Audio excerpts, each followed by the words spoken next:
Round of ১৬তে শক্তিশালী পর্তুগালকে ১-০ গোলে হারিয়ে দারুণ আত্মবিশ্বাস নিয়ে কোয়ার্টার ফাইনাল উঠেছে স্পেন।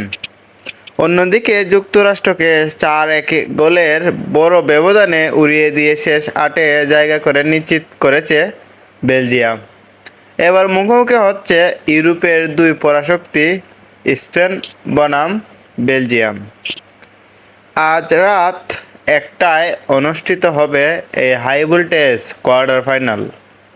কে নিশ্চিত করবে সেমিফাইনালের টিকিট?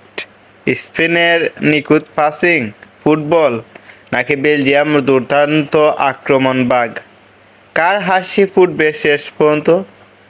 আপনার মতে আজকের ম্যাচে কে জিতবে? এখনই কমেন্টে আপনার ভবিষ্যৎবাণী জানিয়ে দিন। আর এমন ফুটবল আপডেট পেতে ভিডিওটি লাইক করুন, চ্যানেলটি সাবস্ক্রাইব করুন এবং বেল আইকনটি অন করে রাখুন।